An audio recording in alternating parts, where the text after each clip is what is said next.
With quality brand name products at affordable wholesale prices, Cash and Carry is the perfect place to shop. Whether shopping for individual, business, churches, or more, Cash and Carry is sure to meet your needs.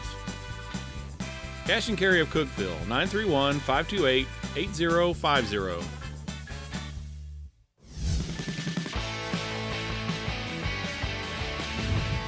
Hey, guess what? It's time to jump back into OVC play. Hello, everyone, and welcome to the Marcus Satterfield Show, presented by IWC Cash and Carry. I'm your host, Dylan Fasano. Of course, the man of the show, head coach of the Tennessee Tech Golden Eagles, Marcus Satterfield. And yes, his team is going to travel this Saturday for a big game at UT Martin, following a 34-27 loss this past Saturday at Mercer. And, Coach, let's just jump right into it. It seemed like an opportunity to win the football game, but some costly mistakes proved to be the difference. Yeah, you can't have 4 turnovers and, not execute in the second half, not be able to stop them in the second half. They had 52 plays just in the second half alone for over 300 yards. And at halftime, they had 6 first downs. They ended up with 22.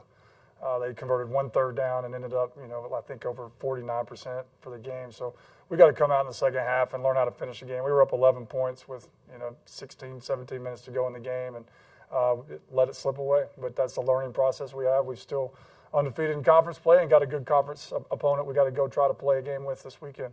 Well, let's see how this game played out, so let's jump right into it. Taking a look at the game highlights, that's presented by Wendy's of Cookeville.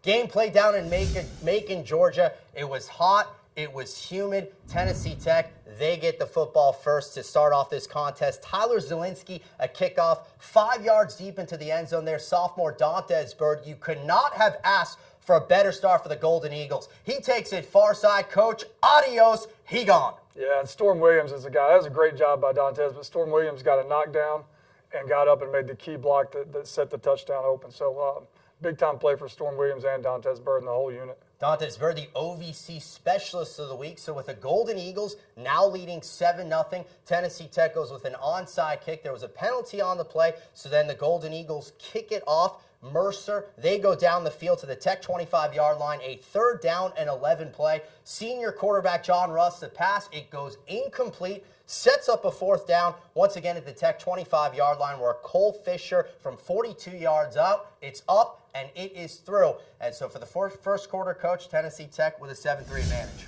Yeah, it's huge to start fast like that and let our kids relax and just play, one play at a time like we challenged them to do is good to see. Let's pick it up second quarter. This is the end of a lengthy 15-play, 9-minute drive. It results, so, in a Michael Birdsong fumble at the Mercer 26-yard line. And, Coach, one of the 4 turnovers in the game. Yeah, that's on us as coaches. I mean, we saw the front. We knew blitz was coming. We should not have let that play happen and converted 2 crucial 4th downs and fumbled the snap in the red zone. That killed us. Mercer responds with a John Russ 15-yard touchdown. So the Bears have their first lead of the ball game. It is 10-7, one of 2 rushing touchdowns on the game for the senior signal caller. Back come the Golden Eagles. There's one of Dantes Bird's 6 catches in the football game. Tennessee Tech capitalizing on an unsportsmanlike penalty by Mercer. They get the football at the 27-yard line. It goes Birdsong to Patton. What a throw, and Tennessee Tech coach is back on top. Yeah, that was a huge throw. A guy coming in his face, and Kip just, he got open one-on-one with the safety. That's always a great matchup for the Golden Eagles. So, Coach, at this point, your team's up 14-10 as we get into the half, and it seemed like a very good first half of football. It was. I mean, you look at halftime, we had 10 first downs, they had 6. We had the total yardage advantage. We had converted, I think, 44% of our 3rd downs. We were converting 4th downs. We felt like we had control of the game. Got that big touchdown before the half, and we challenged our guys again. Maybe I talk about it too much. Like, we have to learn how to win. This is, the part against Wofford where we kind of stumbled. So we got to come out focused, play one play at a time, and understand the momentum shifts and the emotions and find a way to finish this thing off. And we fell a little short, but we got a lot better. So Tennessee Tech leading 14-10. Let's jump right into the 3rd quarter with the Golden Eagles on top by 4. Tennessee Tech, a great stand defensively. They get a 3-and-out to open the second half. This might be the play of the football game. 3rd down and 10. Michael Birdsong, he goes towards his left, now back to his right, throws a bullet. Chris Cates, he doesn't need 2 hands. 1 is just fine. That's a great catch, Coach. That's huge for Chris Cates' game in general. After, not playing 1 snap against Austin Peay, challenged him to practice a little bit harder, compete a little bit more, and he did just that. Same drive, a 2nd and 11 from the Mercer 21. It's Jordan Gibberti. Who? Jordan Gibberti. We've heard of Patton, McCoyne, Bird. And there's Jaberti with a big-time Yeah, play. he's another one of our tight ends, a true freshman making plays, and it's good. We knew all week we had that play wired for that part of the field, and to go out and execute it and get a touchdown is huge. So now the Golden Eagles, their largest lead of the game, 21-10, but back comes Mercer, a 2nd and 7 from the Tech 22. It's Sam Walker, the big tight end, goes up, makes the catch. So this is now going to cut it to a 21-17 ball game. That was a 9-play, 87-yard drive for the Bears, as the Golden Eagles will come right back. Tennessee Tech on their next drive. It's Chris Cates once again. He had 5 catches for a team-leading 74 yards. This one, his longest, 23 yards, and a great throw right there by Michael Birdsong. But, Coach, just a few plays later, it's Birdsong again to Cates. They rule this a fumble on the play. Mercer comes away with it. Yeah, it was definitely a fumble. We called it, got to step down. Just, it's a tough catch. He made some great plays all night. He's just got to get that one, get it secured. It wasn't an easy catch, but, to win championships, we got to make tough plays and not let that happen.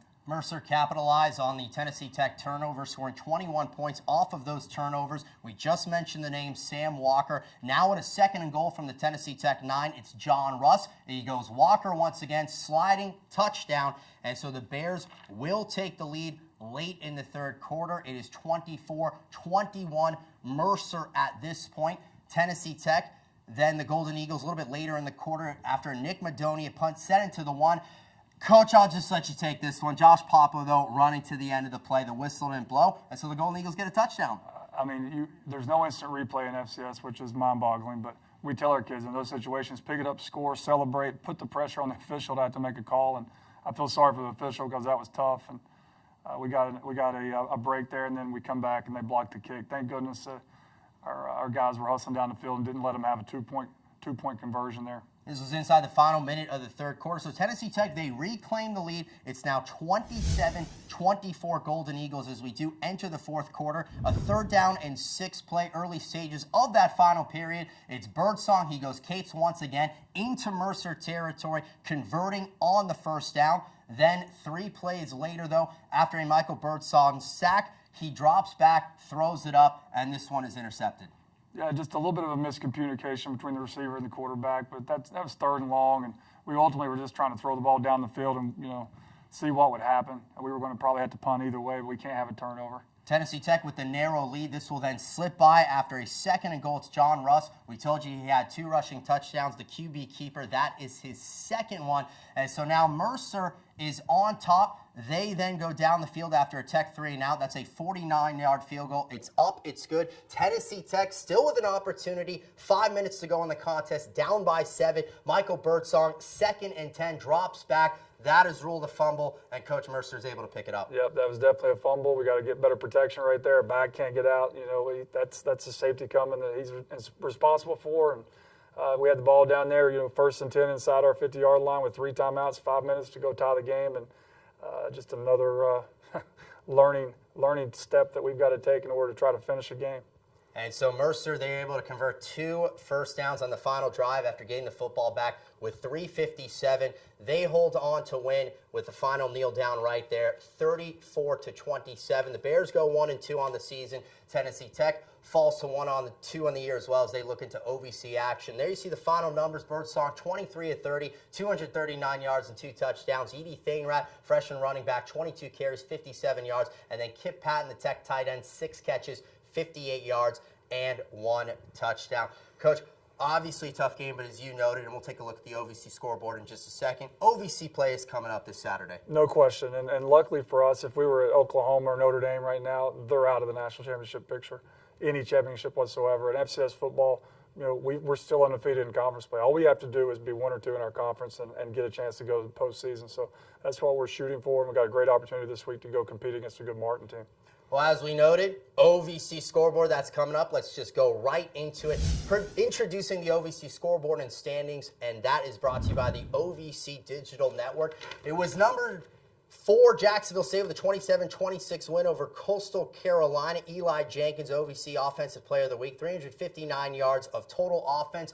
Bacone College, UT Martin, Tech's next opponent, an 84-6 winner for Martin, the third most points scored in program history. In 2 weeks, Eastern Kentucky will come to Cookeville. They fell 41-14 at Ball State. Missouri transfer Matty Mock completed 19 of 32 passes for 285 yards. And then Eastern Illinois, they beat an FBS team, Miami, Ohio, last week. They went into number 5 Illinois State, escaped with the victory, their first win against a top 5 team since 1992. Final 3 games on the OVC scoreboard. Tennessee State, a 31-24 win over Bethune-Cookman. That moved the Tigers to 3-0 on the young season. Southern Illinois defeats Murray State 50-17, so the Racers go to 0-3, allowing 558 total yards of offense. Man, it was a thriller in Cape Girardeau. Indiana State wins 27-24 after Sycamore quarterback Isaac Harkey connects with Miles Thomas. Only 10 seconds to go in the game. That gives Indiana State a 3-point victory. Let's now take a look at the OVC standings. And, Coach, another week passes. Tennessee Tech is still sitting at the top. That's what we told our team. Like, whether we've just played one game or not and we're the only team that's played it, we're number 1. Stay there. Stay there. Golden Eagles against UT Martin this upcoming week. Hey, listen, we've got much more to come on the show. We're going to debut a new and pretty fun segment, so don't go anywhere. You're watching the Marcus Satterfield Show. What are you looking for? A place to belong? A path to a career? A way to make things better? Do you wonder what opportunity looks like? Explore your answers here. Change your world at Tennessee Tech University. Visit tntech.edu/change.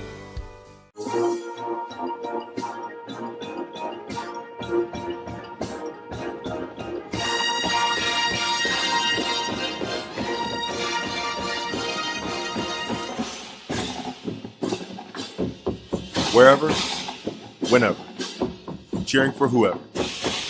There's one place to go for free OVC sports, the OVC Digital Network.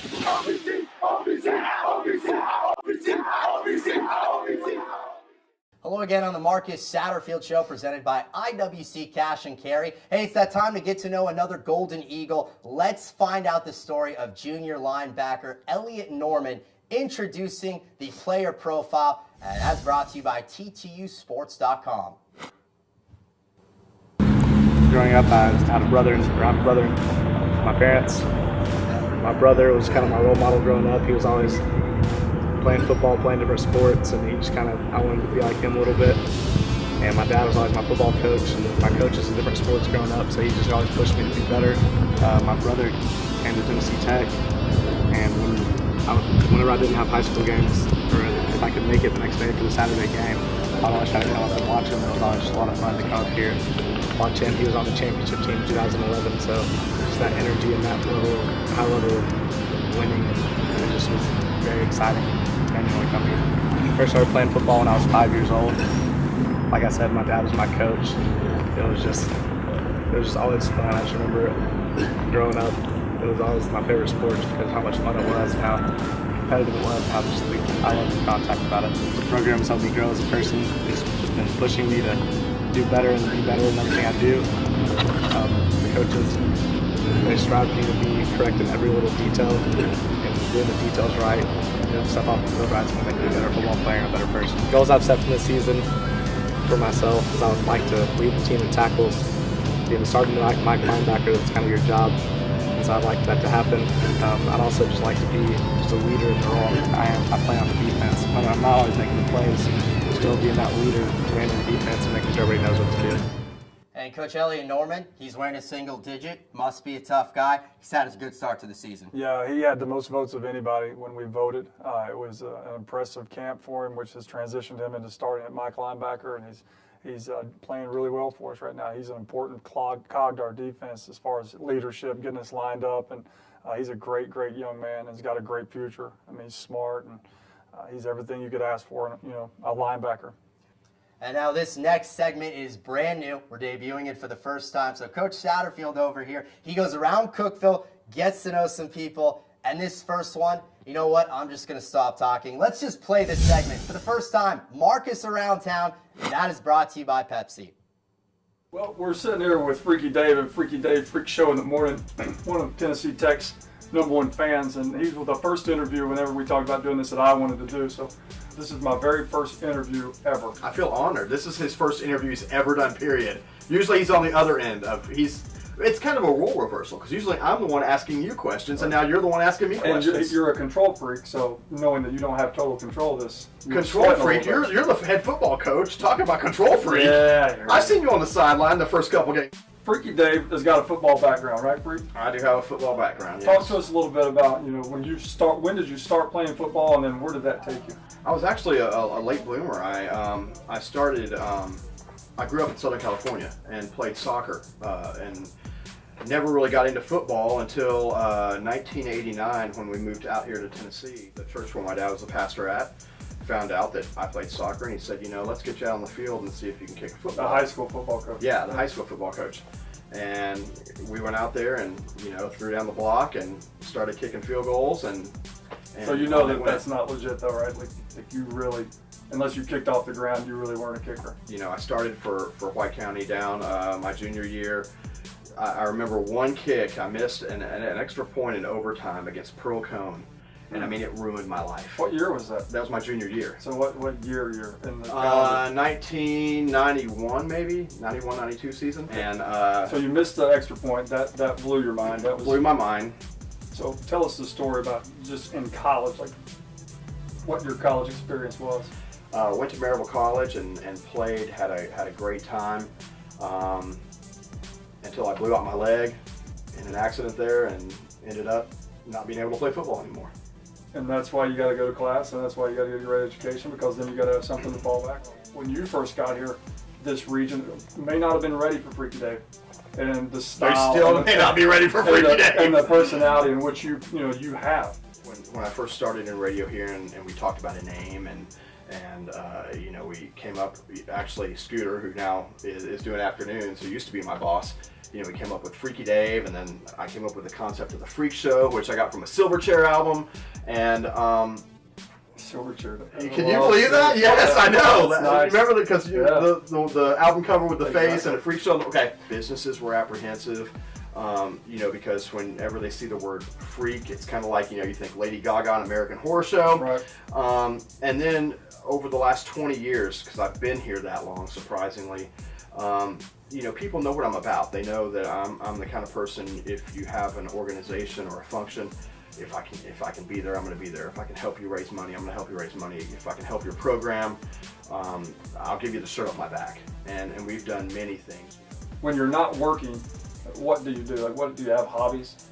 Legos. I'm a Lego fanatic. A lot of people, and it's gotten more and more people as I've talked about it more on the air. I love Legos. It's something I grew up with as a kid. So you're not joking me right now? I'm not joking. I have a Lego room, and actually building a city in my bedroom right now. Want to talk about a turn on with girls, bring a girl over and go, oh yeah, there's my bedroom, there's my Lego city over there, Hey, you want to come see my Lego city? Yeah, exactly. Look, Batman's up on the roof up here, seriously. But that's what I enjoy in my free time is Legos. I love to read. I'm reading books constantly. But so much of my time is work. If you could take me anywhere in the world other than Cookville, me and you, on our bromance vacation for 4 days, what's the perfect spot? Would we get to read Nicholas Sparks books together? It's your world. It's your okay, dream. There you go. Yep. You know what? We vacation every year in the Outer Banks. And I don't know what it is with the Atlantic Ocean. North Carolina. North Carolina, yeah. Either Topsail Island, Indian Beach, Emerald Isle area. We would sit there, we would walk hand in hand on the beach collecting seashells at sunset. Watch The Notebook at night? Either that, or we could just sit out on the deck and read it to each other. I don't know, there's a lot of good things. Things that can help your relationships go further, ladies and gentlemen. That's what it's about. Just contact Coach Satterfield, TTU head football coach, or Freaky Dave, 98.5 KISS FM. We can be your relationship experts. What's the craziest thing that you've ever done in your life? Oh goodness. Take a pick. That won't Oh, get man. you in trouble, like the statute of limitations has passed. My senior year of college, of course, I couldn't play ball anymore. I started playing live music and had the opportunity to tour most of the country for about 2 years. And let me tell you, it was the rock and roll lifestyle. And So they could have done a documentary on it. They probably have in some way, shape, or form. I mean, we never reached the levels of Aerosmith or a Kiss or anybody like that. What was the name of the group? Synge, S-Y-N-G-E. And was it all like rock, like Oh, it Nirvana, was. You'd be into it. I need to get you a copy of our CD that we And had what did come you out. do? I sang, Okay. and we lived the crazy life, or at least I did. That's beautiful. It's a good thing I got out of it. There's pictures of me with, I mean, I'm telling you, dyed There's hair. pictures up there of you that's good looking. What is your long term, like 10 years from now, after we've changed this whole region, you and I, and our football program, and this radio station, the people involved, and the way that we're recruiting, and you're helping us recruit, like 10 years from now, what's it going to look like? I'm already planning on booking plane tickets to go to the national championship and running out in the field like a crazy madman without my shirt on, with TTU and paint on my chest, going, we just won the national championship. The best is yet to come. That's all I can say is the best is yet to come. Get behind, jump on the bandwagon now, because if you wait 3 or 4 years and you jump on it, I'm going to call you out. Jump on it now, because great things are to come. And one of my best days will be when I see you hoist that thing up. I'm going to make a poster of it and put it in my office. Well, me and you both will hoist it. We'll There get you a picture go. made together. How about you hoist it with me on top of the trophy? That's good. On my shoulders. With no shirt on, with TTU and paint. Yeah, there you go. You're running. Oh, Coach, quite the bromance. You guys are like best buds. He's great. I mean, since day one when I got here, he opened up to me, and he was one of the first people to interview me on the radio, and we've just been buds ever since. He's a great, great guy. And that's got to be a fun segment, you going around town and getting to know some people. It is. It's interesting. I was a nervous wreck because I'd never asked questions before. It's a lot easier just answering questions, Yeah, but you got to come up and try to cultivate a nice conversation. That's I don't envy your job at all. Other Golden Eagle teams, of course, were in action, so let's take it up the spiral staircase with Director of Athletics Mark Wilson presenting the Golden Eagle update that's brought to you by the TTU Twitter at TTU Golden Eagles.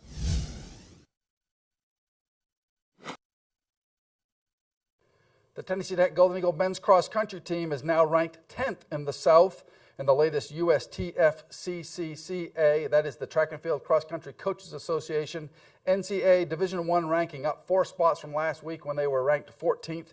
The Golden Eagles finished 9th in the Commodore Classic and were led by Gilbert Boyd, who finished 4th overall. Michaela Rennick and Sarah Brandt led the women and they're at the Commodore Classic as well. They're next in action October 1st for both teams at the Greater Louisville Classic. The men's golf team finished 15th in the Golf Week Program Challenge, while the women finished 9th. Whitney Robertson led the women, and Matthew Giles led the men. The Golden Eagle soccer team had 2 heartbreaking losses this weekend, 1-0 at Radford on Friday night, and another double overtime loss, losing to Western Carolina on Sunday, also by a score of 1-0. They're excited to be home. They're home this week, Friday at 3 o'clock versus Jacksonville State, and Sunday at 7 versus Belmont, so come on out and cheer them on. The Golden Eagle volleyball team was in Moscow, Idaho. They lost to Oregon State 0-3, lost to Idaho 1-3, lost to Wyoming 0-3, and there's no place like home for Dave Zelnock and his squad. They're finally at home. Their first home matches of the year, 7 o'clock against Eastern Kentucky on Friday night, and at 4 o'clock against Morehead State on Saturday. Look forward to seeing everybody out. Back down to you, Dylan. Coach, Moscow, Idaho, you ever been there? I have been there. We Really? played there in 2013. It is it sounds bad, and it is. Well, there you go. Moscow, Idaho. Tennessee Tech this weekend on Saturday is going to Martin, Tennessee to lock up with the Skyhawks of UT Martin. So let's talk all about it. Introducing this week's opponent that's brought to you by the Golden Eagle Golf Club. Coach, you look at Martin so far, they've played 2 FBS teams and an NAI team. So, of course, this will be their first matchup against an FCS school. Yeah, they've started out, really strong. We have a lot of connections with Martin from Coach Rascotti being there last year. Coach Rascotti called that play right there last year. Darn him for scoring us to go. And I worked with Coach Simpson in his first year as a head coach for 3 seasons. So we're really familiar with each other's staff. Again, kind of like the Austin Peay game, kind of have a good feel for what each other's doing. they've got some really good players. I think they've put this team together over the last 3 years, and they've won games, but they've lost some close ones. I think they're ready to make a run this year. To play Cincinnati like they did, especially after watching how well Cincinnati played Houston, it shows you the talent level that Martin has and the physicality. So it's going to be tough. It's always tough to go to Martin because it kind of lulls you to sleep when you get there. We used to use that as an advantage when I was there. So you got to come out, create your own energy, and be ready to play. Well, UT Martin, Tennessee Tech, the highlights you just saw, that was a game from last year, won by the Skyhawks. Real rainy and weather played a factor. You look at this game, what do you think Tennessee Tech needs to do to have success? Well, we have to take care of the football and take care of the quarterback. And, those are things that have really haunted us in our 2 losses that we've had. We've done really well in the first half, and the second half has been totally different. We've got to focus on the details and make sure that we're not just giving away points and yardage. So that coupled with our defense getting off the field, playing great special teams. I mean, we played great against Mercer. We had a 35-yard hidden yardage advantage against Mercer, which we talked about we needed. That was great to see. Nick Madonia punted the ball well. So all those things have to happen, plus take care of the football and eliminate the missed assignments, and then we would have a chance to compete to win the game, but it's going to be really, really tough. Well, Coach, I think that's going to do it. So, of course, best of luck as always this Saturday. Thank you very much. Look forward to getting back next week. Well, we are going to be it for the show. We'll take it next week. This is the Marcus Satterfield Show. You can watch the game on the OVC Digital Network. You can listen to it on 98.5 KISS FM. And, of course, you can read all about it in the Cookeville Herald-Citizen. We'll see you next week on the Marcus Satterfield Show.